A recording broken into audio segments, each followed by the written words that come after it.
नमस्ते विद्यार्थी मित्रों, मैं गोहिल जागृत। आज हम स्टैंडर्ड 9th का 19वां पाठ महाकवि कालिदास समझेंगे, जिसके लेखक है नरपत बारहट, जिसका उपनाम है हड़वेचा। और पाठ का प्रकार है जीवनी।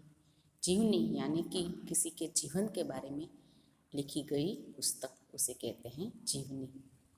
तो नरपत बारहट ने महाकवि कालिदास के बारे में कुछ जिसे हम जानते नहीं ऐसी बातें लिखी हैं, जो इस पाठ के द्वारा हम समझेंगे। महाकवि यानी कि महान कवि, कवियों में सिरमौर जिसे कहते हैं।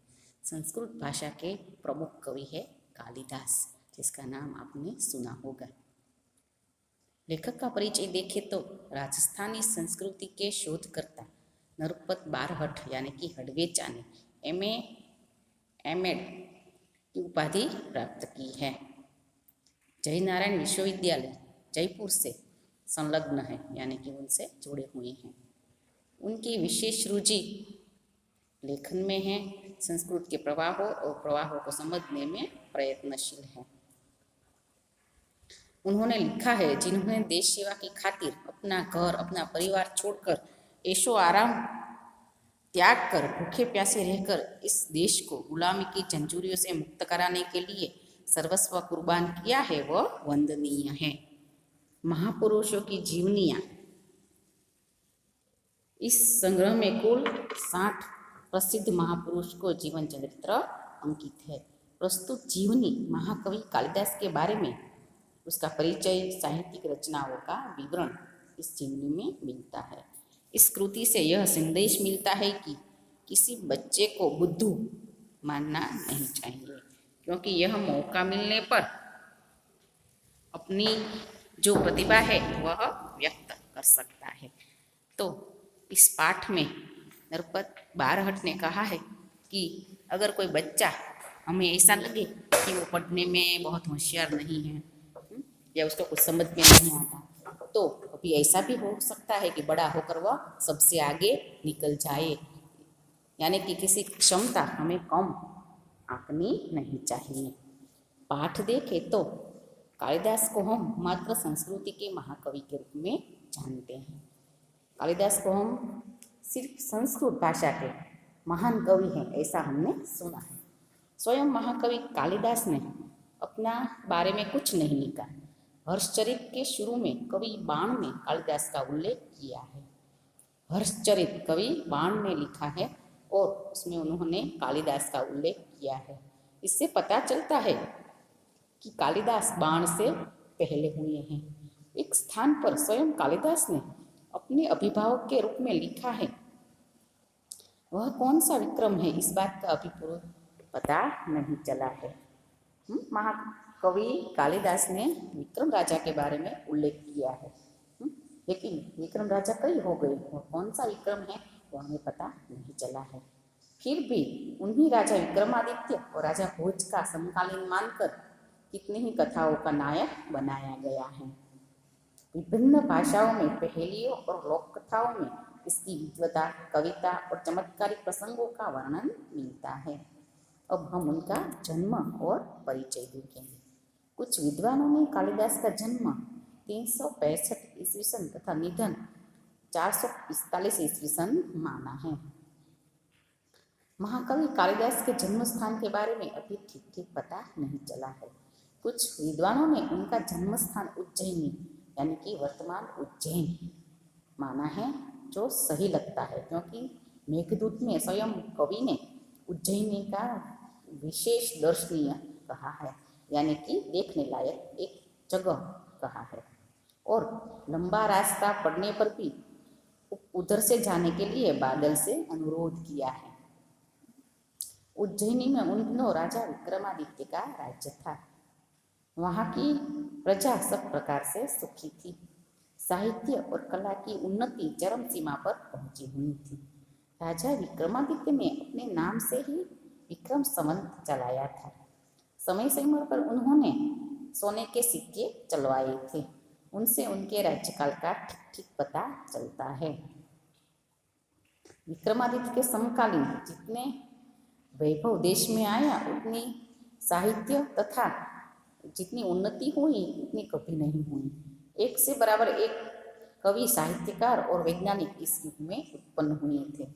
राजा विक्रमादित्य स्वयं साहित्य और संगीत के अच्छे जानकार थे। संस्कृत भाषा की उन्नति उस काल में अधिक हुई। यानी कि राजा विक्रमादित्य का जो समय था, वह जब राज्य करते थे तब सभी प्रकार से राज्य की उन्नति हुई थी, चाहे वो संगीत हो, कला हो या फिर राज्य प्रजा की सुखाकारी हो, सब प्रकार से राज्य सुखी संपन्न था। अपने पूर्व जीवन में बुद्धू माने जाने वाले कालिदास विक्रमादित्य के दरबारी कवियों में सर्वश्रेष्ठ कवि थे। कालिदास के अतिरिक्त 8 और कवि भी दरबार में थे जो नवरत्न कहलाते थे। उन नवरत्नों में सिरमौर थे महाकवि कालिदास। कालिदास के विषय में कहा जाता है कि वे युवावस्था तक निरक्षर थे, यानी कि उसे पढ़ना लिखना नहीं आता था। जिस डाल पर बैठते थे उसी को काटते थे। निरक्षर होने पर भी इतने विद्वान महाकवि किस तरह बन गए, इसकी एक बड़ी विचित्र और रोचक कहानी है। आपको ऐसा लगता होगा कि ऐसे बुद्धू और मूर्ख कालिदास इतने विद्वान कैसे हो गए जो उसे महाकवि कालिदास कहा गया। तो उसके बारे में एक कहानी है। उन दिनों शारदानंद नाम के एक राजा थे। उनकी एक गुणवती और विद्वान पुत्री थी जिनका नाम विद्युत्मा था। वह बहुत सुंदर थी और रूपवती भी थी। उसके रूप, गुण और ज्ञान की प्रशंसा दूर दूर के देशों तक फैली हुई थी। विद्युत्मा को अपने रूप, गुण और ज्ञान का बड़ा घमंड था, यानी कि अभिमान था। अपने विवाह के संबंध में उसने एक घोषणा कर रखी थी कि जो उसे शास्त्रार्थ में हराएगा उसी के साथ वह अपना विवाह करेगी। शास्त्रार्थ में यानी कि हमारे जो शास्त्र है उनके प्रश्न वह पूछेगी और उनके उत्तर जो ठीक ठीक दे पाएगा उसी से वह विवाह करेगी। उसकी इस घोषणा की जानकारी जैसे जैसे पास पड़ोस के देशों तक पहुंचती गई, वहाँ के विद्वान तथा पंडित विद्वत्ता के शास्त्रार्थ करने के लिए आने लगे। लेकिन विद्वान या पंडितों को बड़ी ग्लानि का अनुभव हो रहा था और वे इसका बदला लेने का सोचने लगे। विद्वानों और पंडितों ने मिलकर तय किया कि विद्युत्मा का विवाह किसी मूर्ख से करवा दिया जाए, तो इसका घमंड टूट जाएगा और अपनापन का बदला भी ले सकेंगे। हमारा जो अपमान किया है विद्युत्मा ने, उसका हम बदला किसी उस मूर्ख से उसका विवाह कराकर ले लेंगे। अतः अब वे ऐसे एक मूर्ख की तलाश में थे। संयोग से उन्हें एक दिन ऐसा ही मूर्ख युवक मिल गया। वह पेड़ की जिस डाल पर बैठा था उसी को काट रहा था। पंडितों तथा विद्वानों को लगा कि इससे बड़ा मूर्ख और कौन होगा, इसीलिए पंडितों ने उसे पेड़ से नीचे उतारा और समझा बुझाकर सुंदर राजकुमारी से उसका विवाह करा देने की बात कहकर लालच देकर अपने साथ चलने के लिए राजी कर दिया। पंडितों ने उस मूर्ख युवक को यह बात अच्छी तरह समझा दी कि वहाँ कुछ भी नहीं बोलेगा और गूंगा ही रहेगा, वे उसका विवाह करवा देंगे। वह मूर्ख युवक बड़ा खुश हुआ। उसने पंडितों की बात मान ली और उन्होंने उसके द्वारा दिए गए अच्छे अच्छे कपड़े पहन लिए। पंडित उसे विद्युत्मा के पास शास्त्रार्थ के लिए ले गए। पंडितों को ऐसा ही एक युवक मिल गया जो हमारे कालिदास थे, जो जिस डाली पर बैठे थे उसी को काट रहे थे। तो पंडितों और विद्वानों को लगा कि इससे बड़ा मूर्ख कौन होगा। उसने समझाया कि तुम्हें वहाँ कुछ भी बोलना नहीं है, हम तुम्हारा विवाह एक सुंदर राजकुमारी साथ करा देंगे। और उसे नए कपड़े पहनाए और राजकुमारी विद्युत्मा के पास ले गए। राजकुमारी विद्युत्मा को उस मूर्ख युवक का परिचय देते हुए पंडितों ने बताया कि वे हमारे गुरु हैं और बहुत बड़े विद्वान हैं, शास्त्रों के जानकार है, आपके साथ शास्त्रार्थ करने यहाँ आए हैं। लेकिन उन दिनों मौन व्रत चलने के कारण संकेत से ही शास्त्रार्थ करेंगे।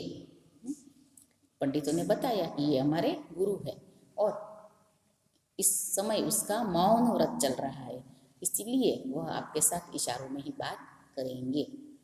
ऐसा कहकर उन्होंने कालिदास को विद्युत्मा के पास ले गए। तो ये हमारा लेक्चर यहाँ पूरा हुआ। आगे का लेक्चर पार्ट 2 हम अगले लेक्चर में बढ़ाएंगे। आपको इस पाठ के शब्दार्थ यानी कि मीनिंग्स लिखकर गूगल क्लासरूम में भेजना है होमवर्क में। Thank you.